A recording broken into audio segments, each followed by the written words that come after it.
রমজানের ২৭ তারিখ লাইলাতুল কদরের রাতের বেলা আপনি নিয়ত করে নেন ২ রাকাত নামাজ আদায় করবেন।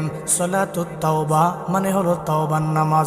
জিন্দেগির গুনাহের কথা চিন্তা করে নামাজের মুসল্লার মধ্যে আপনি দাঁড়ায়া যাবেন। ২ রাকাত নফল নামাজ পড়বেন।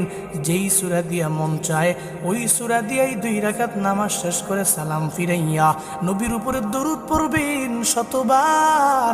এরপরে ইস্তিগফার করবেন শতবার।